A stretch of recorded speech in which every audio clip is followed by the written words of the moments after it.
Hi, and welcome to another episode of Dipping Dirty. Tonight, I want to talk about the little things that stalking victims go through daily, the emotional toll it takes on you.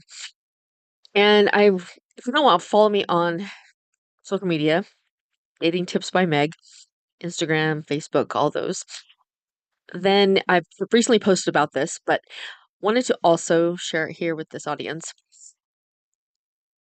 I wanted you to think about two different incidences. This is my best way of giving people an experience that most people have had, one or the other, or maybe both, that can kind of give them a perspective of what it feels like. So, first one is to close your eyes and have you ever had your home broken into? Home invasion. Come home, someone's broken into your home. Maybe even it happened while you were in the house. Do you remember the fear that you felt after that invasion? The fear of who was it? Were they going to come back? What were they doing? Why did they choose me? That fear. And it didn't just last that first night or that first day when you reported it. And especially if you didn't know who it was, it may be even worse because there was no idea of, are they going to come back? Will they do it again? So there's the fear. The other one, if you haven't had a home invasion, is think about a car wreck. And now this is a car wreck that you are just driving along, you don't see it coming. Maybe someone ran a red light, pulls out, smashes right into you. You just didn't see it coming. You were doing everything right, going the speed limit, no conditions that you should have been in a car wreck. But it was terrifying. And how did you feel when you got back into your car the next time to drive?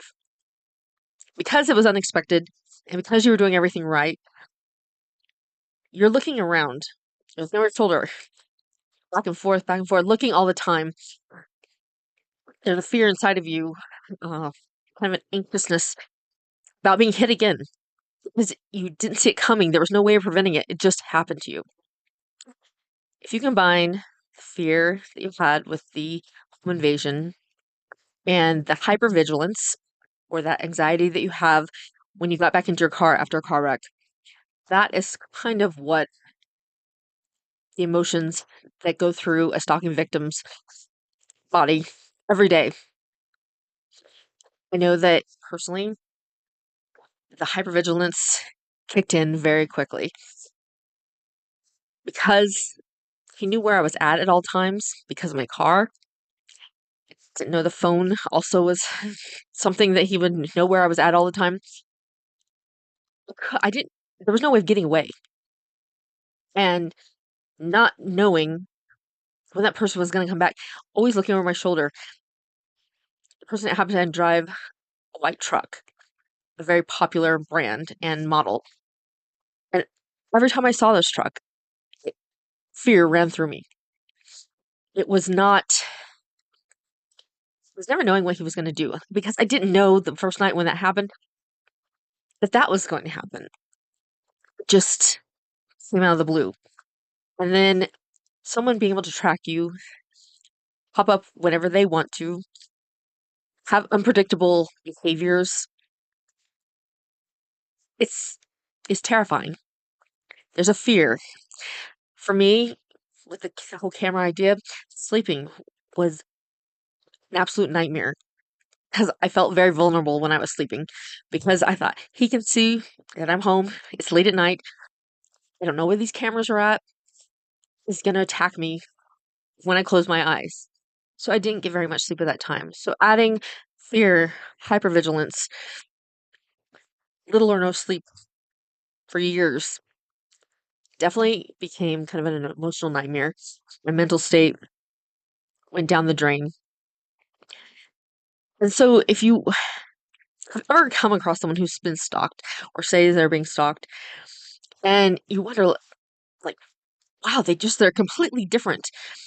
It's not, it doesn't feel isolated because you don't ever know. It is unpredictable. It is something that is scary. Person that is stalking you, whether they are current or former partner, how well they know you. versus if there's a stranger. I don't know. I mean, I knew who the stalker was. And for me, that made it extra scary because he knew so much about me and he knew my location. He knew what I was saying on my phone. He knew everything that was going on in my day-to-day life. There was no escaping it. And I can tell you that even with lots of counseling and talking to people about it and help with people trying to keep me safe, I never let my guard down.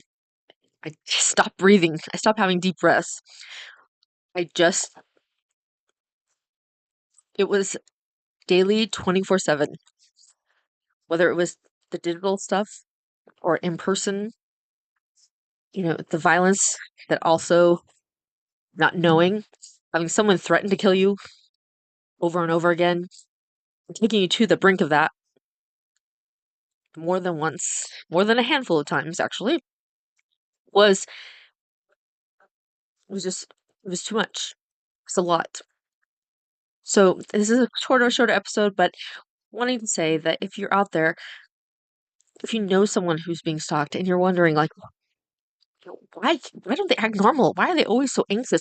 Why are they always walking on eggshells? Because if it was a current or former partner, before that even happened, before I even knew, I walked on eggshells because the behavior and the uncontrollable mood swings and the unpredictableness of the person, never knowing when the explosion was going to happen next. So that's kind of the open your eyes perspective I wanted to give to audiences today.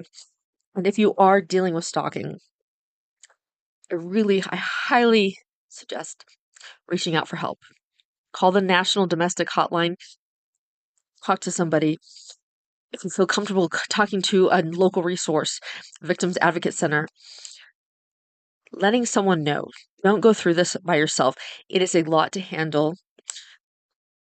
And there's something that I never breathe. I didn't breathe for a long time, a lot of years, taking a deep breath. I just couldn't. It was like I was always right there, just waiting for what's next. But don't suffer alone. Reach out, find help. There are resources. There are a lot of resources out there. Um, but be able to at least have someone else on your side and not face it alone. So please, if you know someone who needs to hear this, or if you're a victim, I'm hoping you're staying safe. Find someone, help get a safety plan in place, and we will see you all next time. Thanks for joining me.